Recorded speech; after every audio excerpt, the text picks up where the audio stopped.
help women, save lives, and peacefully end abortion where you live. I can tell you exactly what would happen. The infant would be delivered.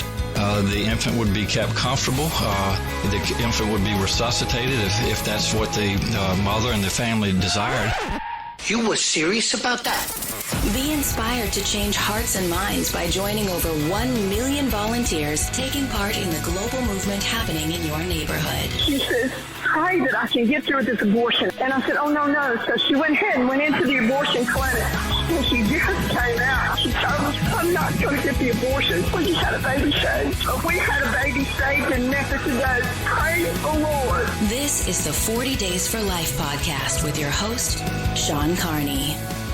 Hello, and thank you for joining us today on the 40 Days for Life podcast. I'm Sean Carney, the president of 40 Days for Life, and your host for this podcast, which is dedicated to helping you end abortion where you live. Happy Holy Week. If you are listening to this the day that it comes out, it is the Tuesday of Holy Week, as Fulton Sheen famously called the week that changed the world. And our prayer during this podcast is that this week continues to help change you and grow you closer to the joy of the resurrection of Jesus Christ and the beautiful days that we will commemorate, journey through with him in the Last Supper, in his passion, death, and ultimate resurrection on Easter. So what a beautiful time for our world. What a much needed time for our world to not only reflect on ourselves and our relationship with Christ, but to reflect on his suffering and what he did for each and every one of us. So it is a beautiful time. We will break down Holy Week and take you through it and do some of the pro-life connections to Holy Week, as we just wrapped up the largest Lent 40 Days for Life campaign ever. It just ended 2 days ago on Palm Sunday, which was the start of Holy Week. And so we will cover that. And today, as somebody who personally I consider Mr. Holy Week himself, is joining me from Madison, Wisconsin, and that is Steve Carlin. Yes, that's on my business card, Mr. Holy Week. That's wonderful. Yeah, I think of Holy Week, and I think of you. Maybe it's all the suffering, actually, that makes you come into my mind. Yeah, that's actually on my LinkedIn, your skills, suffering. Being angry at the weather and other things going on. Yeah. So we're solo. Poor Heather got sick, and so this is the toxic masculinity male-dominated Holy Week. That's not true. Heather was suspended due to her conduct on the last 40 Days for Life podcast. You're never going to see from Heather again. I promise you that. That I can tell you. So, yes, there's no Heather today, unfortunately, actually. So we are going to stay on track without her. More or less. So as we go through Holy Week, this is Tips for Nailing Holy Week, which you came up with that title. That's beautiful. That's great. The nail, like the nails on the cross. Not cringe. It was kind of borderline, I felt. I had one foot on each side. We've talked about how you have been really bad at buying your wife gifts for Mother's Day and other festivities throughout the year. It's not a universal assessment, but you have talked about that, yes. You have shared some of the instances, and I have categorized you as being bad at it. I would say that. I feel judged. You are, and you deserve it. And so are similarly, like I've nailed Christmases and anniversaries, I would say, but I've blown like 2, out of 21 years of marriage. Have you ever kind of blown Holy Week? I don't know what that would necessarily look like. I've had probably Holy Weeks that are more prayerful than others, but I don't know if I'd be like, man, I ruined that one. The Vegas trip over Good Friday just was a bad idea. I don't think that's ever happened. It happened to me once. Okay. Where I just blew Holy Week. And this sounds like number one, my Holy Week didn't go the way Sean wanted it to go, is we don't get to watch The Passion. Okay. And on some years, we've decided, which we did this year actually, we watched it on Ash Wednesday. Yeah, that's what I thought your plan was usually. Yes, no. Usually it's like Holy Thursday, but then for us Catholics, you go to Mass for the Last Supper and the Lord's Supper on Holy Thursday. And then, so we don't watch it then. And then Good Friday, like we do, the Good Friday service and the veneration of the cross and all that. And that's like 3 hours at our parish. And so by the time we get home, it's like 7:30. I don't want to say we're passioned out. That may make us look like but we're not. Nobody's really up for the passion, you know. Yes. We have done it. We've done it a couple times. So Spy Wednesday, which we will get to, the significance of Spy Wednesday and what to do on Spy Wednesday. We've discussed on the podcast previously what to eat on Spy Wednesday. We were making stuff up, but we'll get to that later. So we have discussed Spy Wednesday, or watched the Passion on Spy Wednesday. So that happened this particular year that I blew it. Too many people coming to visit. That's Or like just dropping in, or yeah. And we tried to block Good Friday, but there was something like one of the kids had to go to. We didn't miss, anything at church, but I didn't like it. It was like anything else. It's like too many activities. Sure. So that was, Mary Lisa told me I didn't have a good Holy Week, and that's how I judge it. So I was trying to handle it well, but I was definitely doing the when do we get to go back to Lent? Okay. So yeah. You want a do-over. You've been through 46 days and you're looking for a do-over. Yeah, it was like a Holy Week it's kind of chaotic, and it just is too much going on. Did it ruin your Easter, or were you able to reset and enjoy the resurrection? I think it kind of ruined my Easter. Yeah, I would. If I'm being honest, I wasn't storming around the house, but it was just kind of it was just a lot going on. This is probably a decade ago, so okay. I think I've grown in prudence and just better planning. It can happen at Christmas, actually, and there is the joke that this doesn't apply to me. I don't know what my deal is, but the joke is that for Catholics, priests and moms don't really get to do Christmas and Easter and major holidays because they're working. It's not true, but it's they love that time of year, but it's also not free because they have a lot to do and it's kind of busy. Of course, that doesn't apply to me. I don't know what happened this one particular Holy Week.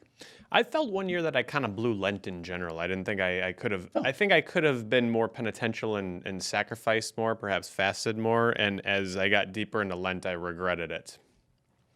You just didn't change. You just added on to the No, I did, but I felt like, I could have made use of the whole season for my spiritual benefit. And well, we talked about in our Lenten podcast, which it's not too late if you're listening to this on Tuesday when it comes out of Holy Week. Go back and listen to that. There's a lot that you can do to start over. I think people think, well, I was going to give up whatever meat, or I was going to whatever. And you have to be prudent. You have to be realistic. It has to be a sacrifice, and it has to be,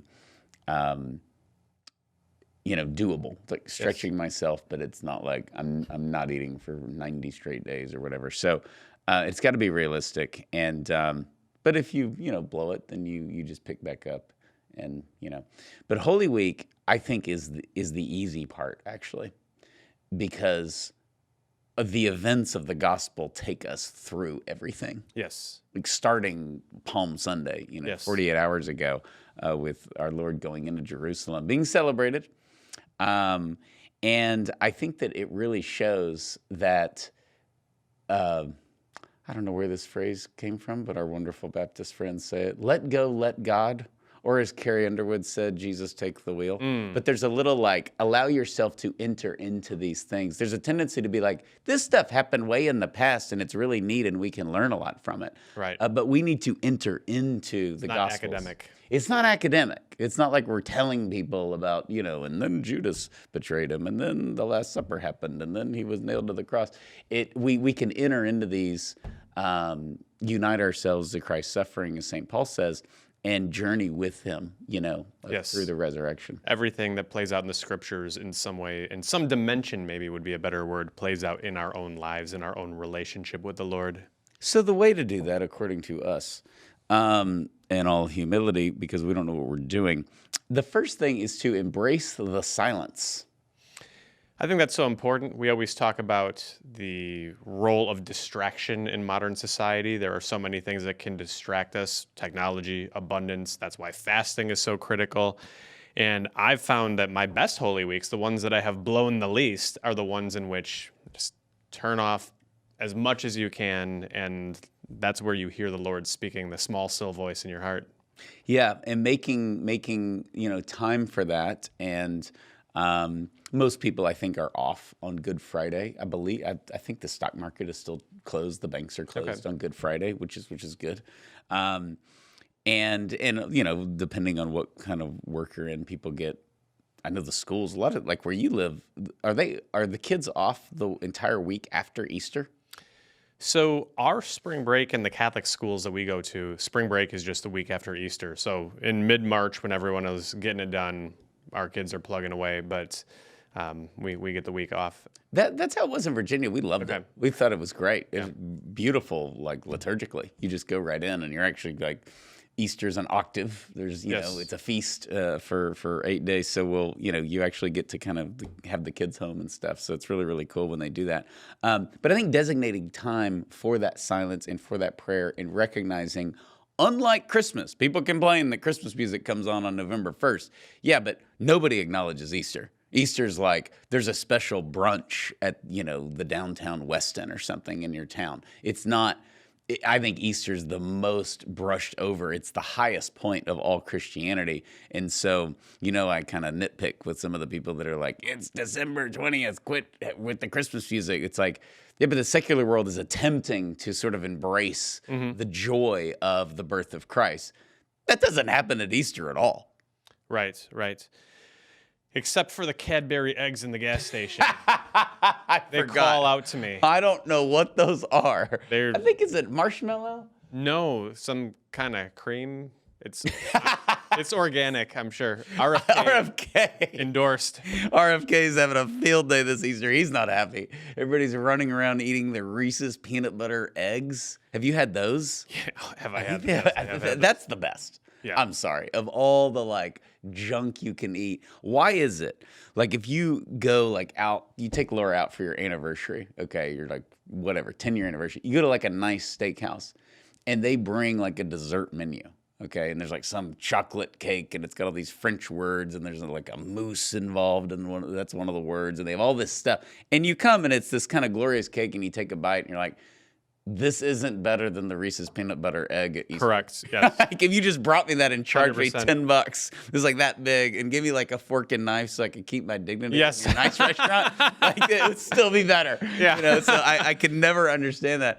But I do think, building in the silence in the midst of not the world being obsessed with the feast, or maybe a little misguided, can happen at Christmas, but ignoring it altogether.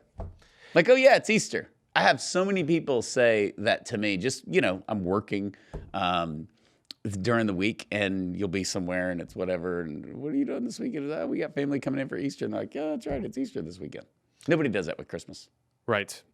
Yeah, we have a practice which I would say is adjacent, in the same spirit of silence during Holy Week, which I'm going to tell you, and I'm 50-50 as to whether you say, that's weird, I'm putting that on my list of Steve Carlin is weird, check boxes. Growing list. We, how the church, as Catholics at least, 2 weeks before, during a Passiontide, all the images are covered up. Yeah. Stuff like that. So we explain that to people who already think Catholics are weird enough. We cover, of course, I guess our Protestant brothers would love that. We cover the statues in the church. Yes. It's any sign of, I don't know, not hope or joy, but it's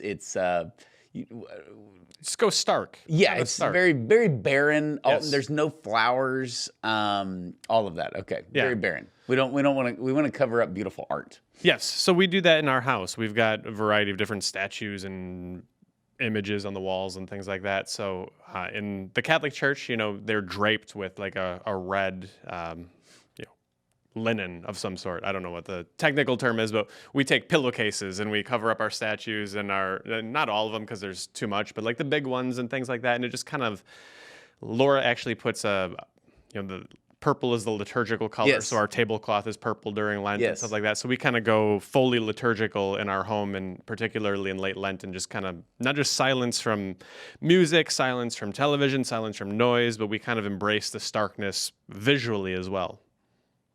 Okay, so I think we're gonna freak people out because we do that. Oh, you do too? We do Okay, too. So I'm not getting on the weird list. You're not on the weird Awesome, list. awesome. I think maybe we both maybe, but it is entering. So what Mary Lisa does? If the guy to your left isn't weird and the guy to your right isn't weird, you're the weird one. Where's Heather? So going back to Ash Wednesday, Mary Lisa started this, gosh, probably 12 years ago. And I was like, what are you doing? And then I was like, okay, this is kind of nice. So Ash Wednesday, she will take all, like, she'll declutter.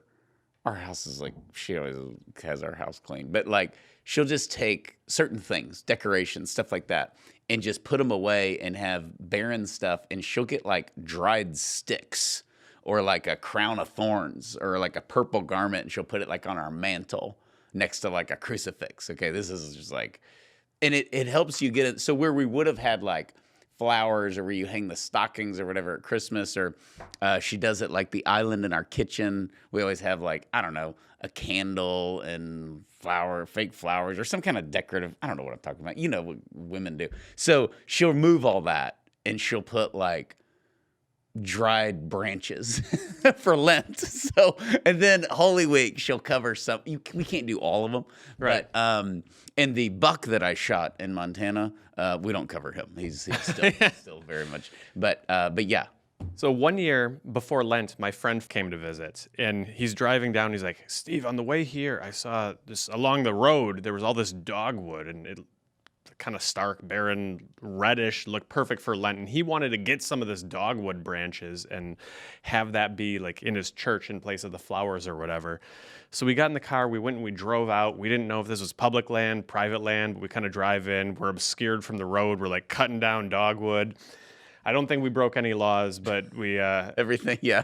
we're like either this is okay or just sin has deadened our conscience fully as That's we right. cut down the dogwood branches. We could take this. Well, the reason I like it, because people may be like, this is the weirdest thing, but when you're, whatever, 3 weeks ago, you're in the middle of just working. It's so easy. I constantly need reminders of what's going on. That's why I like having a crucifix in my office, or I like looking and seeing, like, why do we have dead branches? Oh yeah, it's Lent. Like, Yes. It helps you get out of yourself, and these are just reminders, not because we're strong, but because we're fickle, and we like constantly need, like, hey, remember, God exists. What's going on today. So I really like that, and I think Holy Week is like the ultimate. Yeah. Like, this is why we are alive, and we are called to live every day as if it's Easter. We don't. That's just Right. the reality, right? And so, I think that this all kind of helps channel this. And then it's awesome because to me, it reminds me of, like, when you first put up your Christmas decorations and you're like, this is, like, so awesome and joyful. And so when you throw all the sticks, pine needles or whatever, and Easter comes and we buy a ton of flowers and lilies and, it's just, like, awesome. And of course here, I hate telling you that, and I think I bring it up every year, but it's just beautiful weather, Right. and it's sometimes it's awkward. It's like 78 degrees and sunny, not a cloud in the sky, and we're, and Good Friday is like, can we get some, like, cold, rainy weather? Right. So, I do think that helps remind us, and it helps remind us, particularly the silence, to allow our, I like coming at this in reverse. If we don't reflect on the passion and the suffering of Jesus Christ this week, we're just not going to do it another time Yeah. of the year. If not now, when? If not now, when? So, people are like, that's a little over the top. No, it's not. It's the appropriate time. We need schedules. We're like human beings. And this is the time that we can't have Easter Sunday without Good Friday. We can't have kind of the silence and stillness of Holy Saturday with, and which all helps us appreciate Easter Sunday. So I do think that's our number one is embrace the starkness, I guess, of the week. That can be plain meals. That can be there's less activities. Like, big baseball fan. I'm not going to go to a Brewers game this week, right? It just doesn't feel right. I'm not judging anyone who does, but Right. I'm not going to go do it.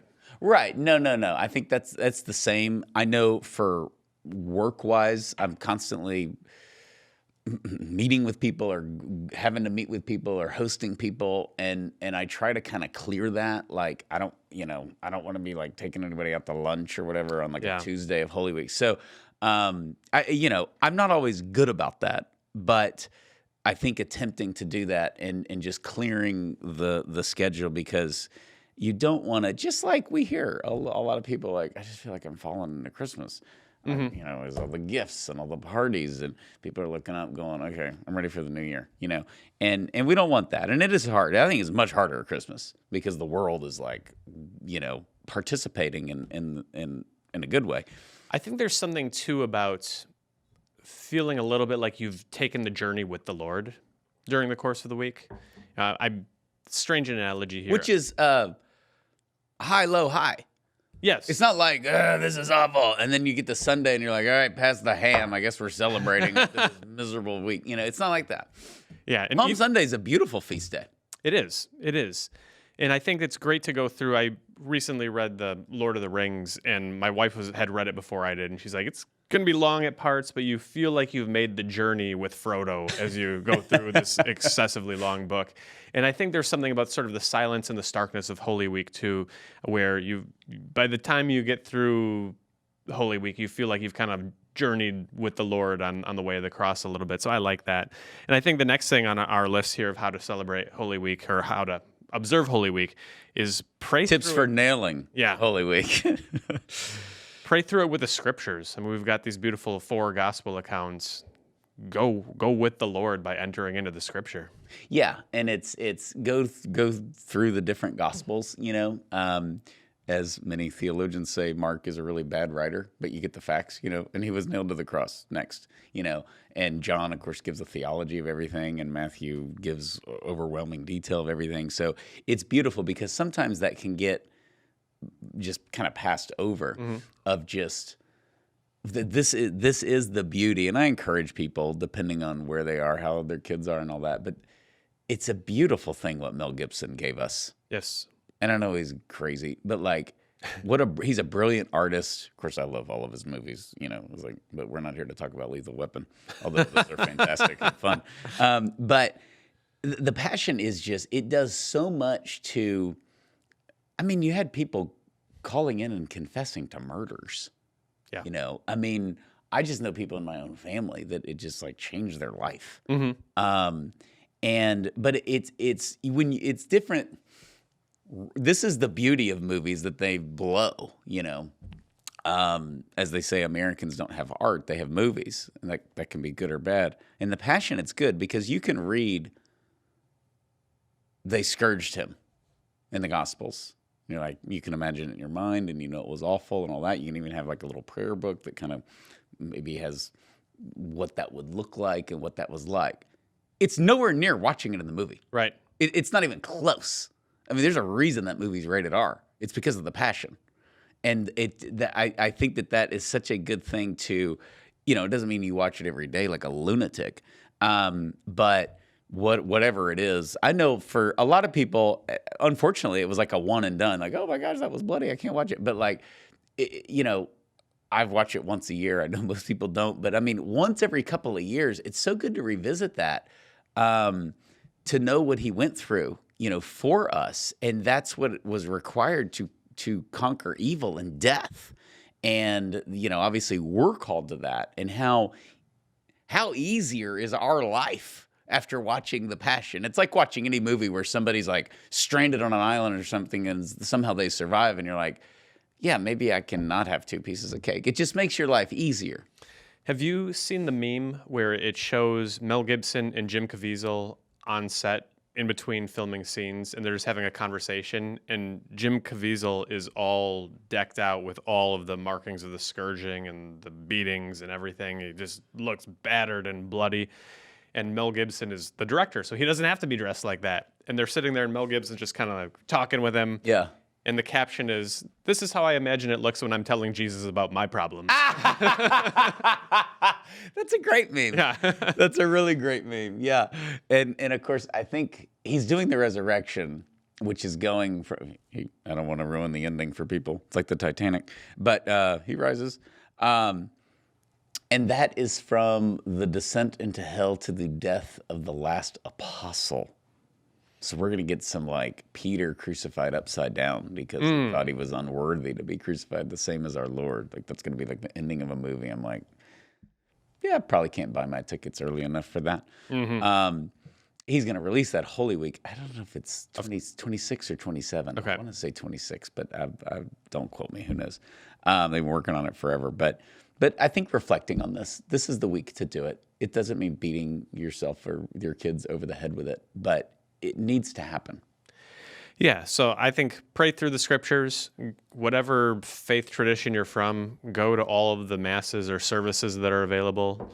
Pray through the scriptures with your family. I think that's very powerful. All good things. My favorite. This is the Festivus of Holy Week. People think that you just make it up.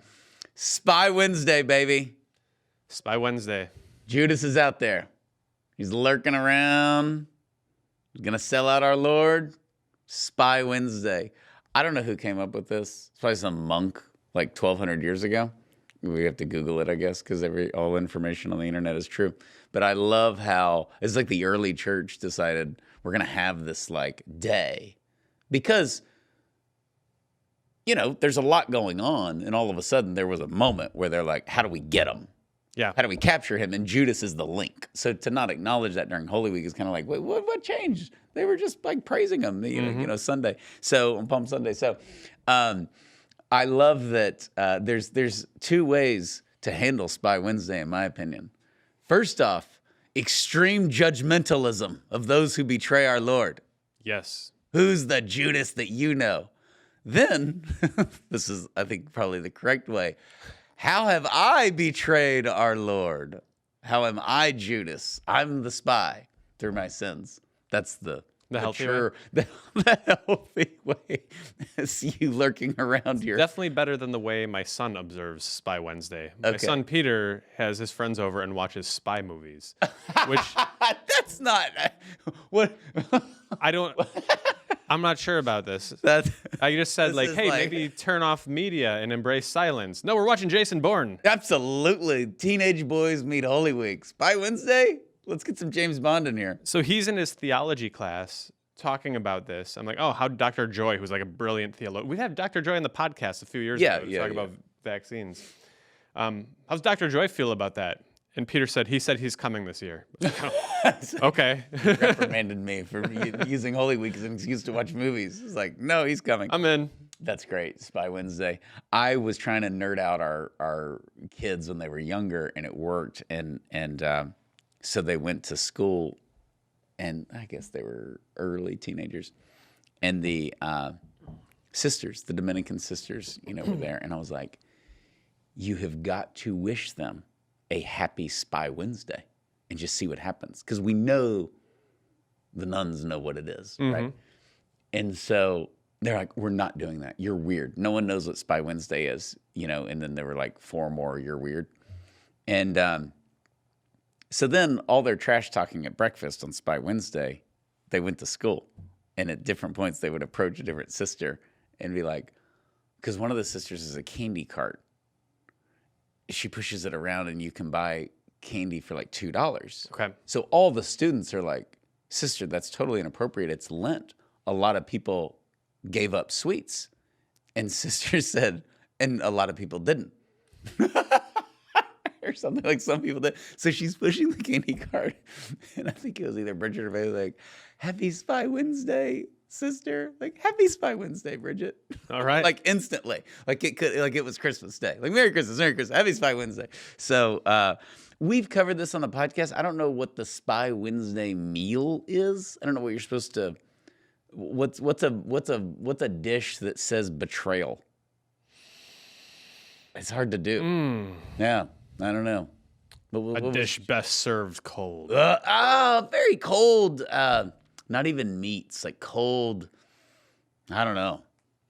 Oh, Cottage I know. Cheese. I know the fake meat that's based on plants. The vegans. Yeah. Yes, we'll throw them under the bus. Like you think Judas was definitely a vegan. I can tell you that. You think he's good, and then it turns out he's bad. Hey, look, a burger. Oh, the plant burgers. Yeah. Which everybody now, like the RFKers, are like, that's all like, they have to put all those chemicals in it. It's like, oh, I didn't eat meat, as if meat is the worst thing in the world, but it's like fake food. Yeah, that's my excuse for not eating it. Plants are not meat. Right. I can't eat all that processed junk. I don't touch the stuff. Okay. Holy Thursday. Here we go. A great night to stay up late in prayer. Yeah. With our Lord. Keep vigil. For Catholics, they do adoration. Do y'all go all night? Or till midnight? Usually midnight. Midnight, yeah, we do midnight. I don't think anybody goes all night. Okay. Is that a thing? Can you do that through Good Friday? I don't know. I don't know if you can. But it's kind of cool because they bring the Lord out and there's a procession and you haven't had flowers all Lent, but the Lord is here, so we've got flowers. Yeah. Candlelight.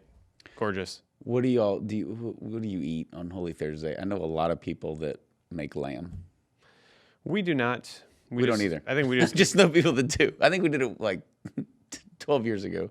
There's something special to eat on Holy Thursday. I don't know what it is. We just try to, I think, have something that's not bad, but not that good. Maybe get a little extra protein in preparation for Good Friday. There you go. I don't know if that's cheating or not. No, I don't. I think we teach his own. Yeah. Follow your arrow. Follow your arrow.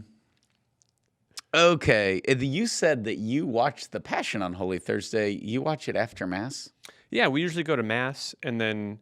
So life is changing in our household because we don't have babies anymore. Right. So I don't know what this looks like, but usually it would be like by the time Mass is done, like we'll do adoration for like 5 minutes and then the kids are already 2 hours past bedtime. So we have to get them home. And so we kind of pray by candlelight at home after the kids are in bed.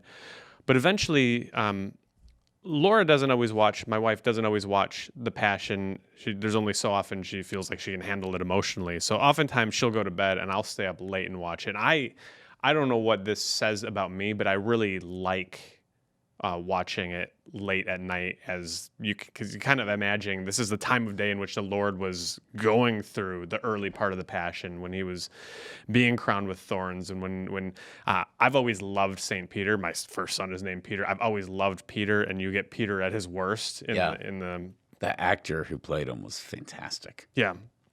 So I just love doing it at like 11 o'clock, turn it on, 10:30, something like that, turn it on and stay up late and watch through it. And by the time you're done, you're like, oh, I'm going to bed. You're ready for Good Friday. Okay, so I've done that too. A couple of times. I don't do it every year, but because I've also done that with like The Exorcist, like my senior year in high school, and that's like crazy. But I like it on. So I know you watch it on Ash Wednesday, which is great. I always like to do it Holy Thursday because I feel like it's sort of the culmination of Lent, and I like to. Well, here's what happened. I'll tell you what happened with our Holy Thursday Passion is that we don't always go to the Latin Mass, but on Holy Thursday we do, which is beautiful. The Holy Thursday Latin Mass is fantastic. And my boys serve and all that. But it is long. And the parish is 40 minutes away that we go. So by the time we get home, we used to just like get home, put the little kids down, and then you stay up with the older kids.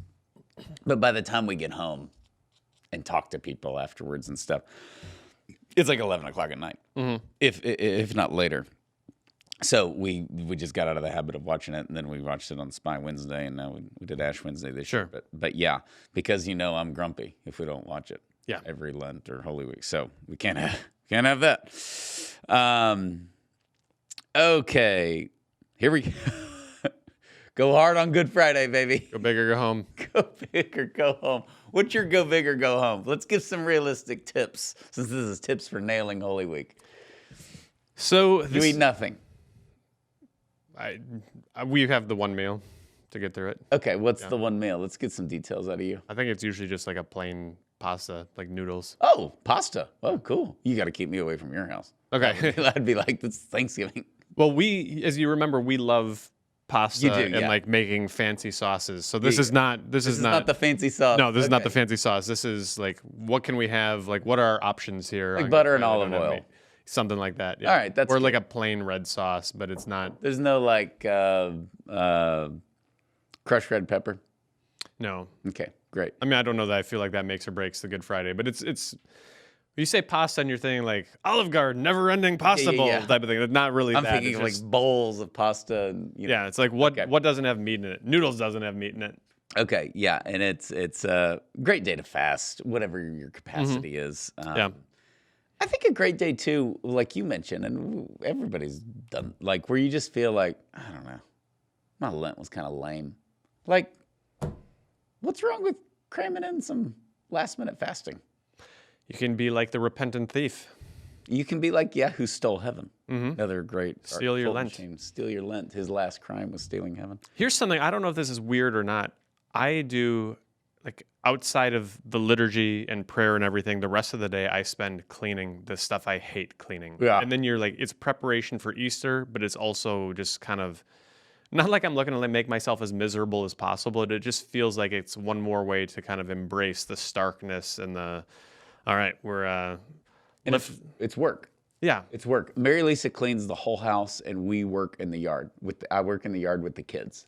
Okay. And I like schedule, we've been mowing our grass since like February 20th. I think literally. And so, I try to schedule like when we'll need yard work, or if I have to like cut branches and drag them and all that kind of stuff the kids can help with.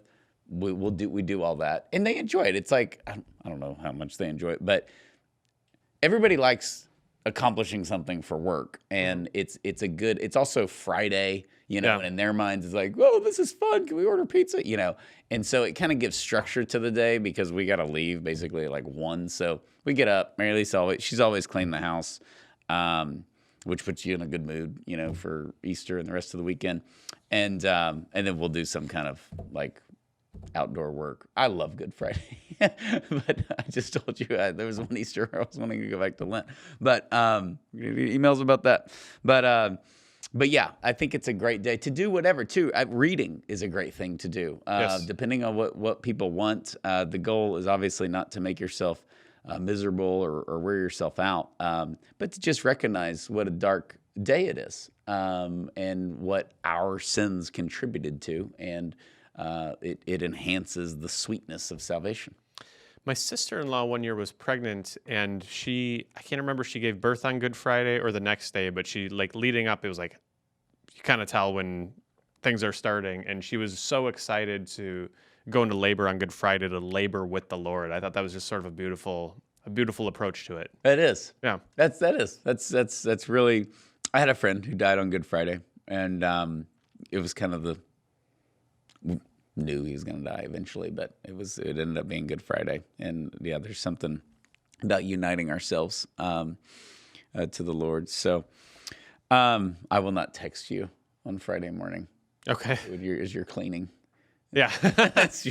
So send you a big picture of like the slab of brisket and some ribs. How's the cleaning going? You can do that to me. I like being tortured. This is also interesting. So Good Friday happens, whatever you do. I am very encouraged. I know I was beaten up on the culture with like Christmas everybody participates in, but Easter they don't. But I would say when I was little, and granted I'm from East Texas, it was 2% Catholic growing up there. All of my friends were like these great Baptist kids and all that, just true believers. Most of my Catholic friends weren't at all. And I noticed like Lent was like a Catholic thing, and that's all gone. And I don't know if it's because of where I was raised, and now I live in a bigger market of Houston, but somebody made Lent great again, and they certainly made Holy Week great again. I think we knew who it was. It was me. But it wasn't Trump. But something happened, I don't know, like 2010 forward. It just seems like the last 15 years, most Christian denominations have some observance of Holy Week outside of just Easter Sunday. Yeah, our previous home, before we moved to our current home, it was kind of cool. There was a Lutheran church, and they would have, like, the last few days of Lent, they would have, like, this tomb out there, and they'd have a guy, like, dressed up as a Roman soldier guarding the tomb. Oh, that's cool. All day and all night. They've got the fire out there. Oh, it's kind of cool. And, that is cool. Like, I'm not Lutheran, and I don't know much about Lutheranism, but I thought this is like whatever they're doing, it's not Catholic, which I am, of course, but I thought it was a great witness to the community. Like, Absolutely. everyone's going about their life, going to the grocery store, picking up whatever, and there's a guy out there. Why is he out there? It makes you think a little bit. I love it. It's like a live nativity. Yeah. Those are great. And a lot of churches do that, which is super, super cool. Yeah, we have it's great because they're just like Fire and Brimstone Baptist Church near our house. And they do like the full blown, they have like, I think it's a pro-life thing for abortion. They have the white crosses out Holy Week. So they go full blown like babies are dying and Jesus died for your sins. And then they have a huge passion play, but it's not like if one of our parishes, I don't know, growing up did a passion play, it would be like $3.50 production. But they have like a studio at their church. And so it's like this full blown, huge thing that you have to get like tickets to, and I don't know. I maybe they've always done that, but I know the evangelicals do a lot of passion plays, and it's good. It's really good. It's definitely not a Catholic thing, and it shouldn't be. And so, but I think in the midst of everybody, because this is obviously the highlight of the Christian year, no matter what denomination you are, the world's not really going through this with us, right? Other than the long weekend, right? And the Reese's eggs. Which we fully endorse. But Holy Saturday does get lost, I think. Yeah. And I've had this, like, okay, what are we doing? When does Lent end? When does Easter start? And all of that. But of course, Lent ends Holy Thursday. Officially, the Spy Wednesday is the last day of Lent, and then it's Triduum. That's right. So, but it's not. I thought it was like Holy Thursday at noon. It's not. It's like midnight Spy Wednesday. No, I don't know. We'll get fact checked, but whatever. Yeah. We're in that general vicinity. So that's when Lent's over. But Holy Saturday is, you wake up. For us, the house is clean. The lawn looks amazing. The kids never want to help with lawn work ever again, and we've gone to the Easter vigil the Saturday night before. But we normally don't. Oh, okay. We normally don't. It's very, very rare. It's very rare. Basically because of managing children and all of that. And so it just depends on circumstances. We've also, this is like an attack from the devil. We've gotten sick a lot during Easter weekend. Oh, that's not good. Yeah. I think that was another factor in my... God answering your prayers to prolong Lent. Exactly. And I was like, I think in my bad Holy Week that happened about a decade ago, I think sickness played into it too, of just like, okay. Making excuses, of course. But yeah, Holy Saturday he's in the tomb. Yeah, we're just waiting. I made a huge mistake one year as CEO of 40 Days for Life, as you know. And we were busy. And we're like getting way ahead on emails, as we do basically when a holiday's coming or there's time off or you're traveling or I'm traveling. So we'll get way ahead in emails. And I didn't even think about it, but we had to get our store was doing an Easter sale. And the way the emails were like lined up, I was like, just send it Saturday. But I'm looking at the calendar like 3 weeks before Easter. Yeah. And so it goes out, and I remember I saw it on Holy Saturday, having forgotten that we had arranged it. Like, it's an Easter sale or whatever. We got a few emails. Yeah. And I remember one email from a leader who... And listener, I believe. Leader and listener who may reign somewhere in the Green Bay area. He had a great phrase, and he was like, just not a good taste in the mouth, or not a good look, something like that when the king is in the tomb. And I felt guilty, and I should have. And I was like, dang it, I got busy. I didn't really think about it, because it's easier looking at a calendar being like, oh, that's a good day to send that email because we have all this other stuff going on. And so I was glad that he called me out, because he was right. Yeah. And I'll never do that ever again, because I'm like, that's just a bad look. Like, Happy Easter. It's like, I don't know. It was like Saturday morning at 8 o'clock in the morning. And when I saw the email come through, I was like, uh-oh. like maybe no one will put it together. Maybe everybody's worldly and they think he's already risen from the dead because he rises at like midnight on Good Friday. And no, that wasn't the case. We didn't get a ton of emails, but it was a good reminder. Yeah, because I've definitely fallen into that, like Holy Saturday. we the way we do it is we just try to stay fairly silent on Holy Saturday. It's not as stark, it's not as painful as, cleaning everything, but just kind of be quiet around the house. We're not blasting George Strait or anything like that. But there's a poem. That's on Easter. Yeah. George Strait loves him some Easter, I'm sure. Yeah. There's a poem that we always read. There's not even, like, what scriptures do you even read on Holy Saturday? I'm not sure. But there's a poem called Limbo by Sister Mary Ada. And I'm not going to quote it here because it's too long, but I'll link to it on the show page. And it's just a beautiful reflection on just kind of the stillness and the longing of Holy Saturday. That's great. It's a kind of an ease, and I'm going to look that up. It's an ease into, the greatest feast of all, which is Easter Sunday. We do, the last few years, as our kids have been old enough, we have done the Easter Vigil Mass. And so the last thing that we do before we go is, we get all the kids in the car, and then all of the statue coverings, everything like that, pull it all down, and we put flowers out everywhere and candles and stuff. And so when we come back from Mass, the house it's full swing Easter. So it's kind of fun. Yeah, that is fun. That's a lot of fun. Yeah. It is. And Easter, it needs to be celebrated. I encourage people, because sometimes it can just be like an ordinary Sunday, but we always have, some people are off work Monday, but most people aren't. Just depends. That's kind of becoming a thing too with even corporate America. I saw a couple of places where it's like a national holiday. It was the Monday after Easter. I think all of Europe has Easter Monday off. So they've rejected the faith except for the parts that allow them to not have to go to work.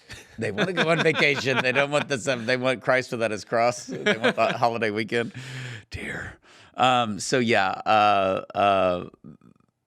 always we need to treat it like Christmas. And I know there's the traditional Easter, meals, and I always put out our china, and we use at least 2 or 3 times a year. And then Mary Lee's like, you got to hand wash it. I'm like, but I do all the dishes. I don't care. I want to use this. So we put out the china.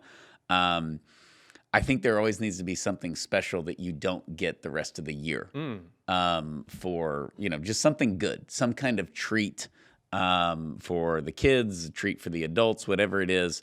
But we've cooked all sorts of stuff. We always have traditional stuff, but we've done steaks, and we've done, I've basically used Easter as an excuse to try a new wine.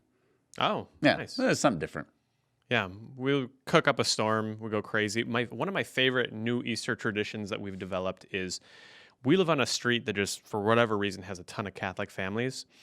And one of them will have a post-Easter Vigil party. And so we get home and we put the kids to bed, and then 11:30 at night, the party starts. And Is it like breakfast food? Like pancakes and stuff? It's kind of varied, but sometimes I think there have been waffles. I can't even remember because it's late. We're all kind of delirious, but we're just having a great time. I know there's cake. I know there's That's all sorts of fun. stuff. And so you see everybody just there. We've all been through Lent together, and now it's 1 o'clock in the morning, and the party is going strong. Yeah, that's super fun. We always have tons of family over at Easter. One year we just went all in, ribs, brisket. My brother-in-law smoked a ham. We just went full-blown resurrection barbecue. So it was great. A good name of a little barbecue stand. Where Jesus is Lord and the ribs fall off the bone. There we go. Get you some. So yeah, please share some of your traditions, what you do during Holy Week. If any of this helped, if you agree, disagree, please email us at podcast@40daysforlife.com, podcast@40daysforlife.com. And if you do some non-traditional Easter feast, let us know. If you're messing around with Chinese food, tamales, Mexican food, pizza, whatever, send it or put it on the YouTube page. Either one, email us or put it on the YouTube page. So happy Holy Week to all of you. Happy and Holy Easter. Please continue to pray for 40 Days for Life, as demand for 40 Days for Life is continuing to rise, even after the largest Lent campaign ever. We have a lot going on. We'll be coming out with some big news here in a couple of weeks on our webcast, so look for emails on that. And most importantly, have a beautiful, happy and holy Easter, celebrating the resurrection of Jesus Christ and the freedom that comes with that. So enjoy that with your family. Please rate, review, and share this podcast, and we will see you next time. God bless you.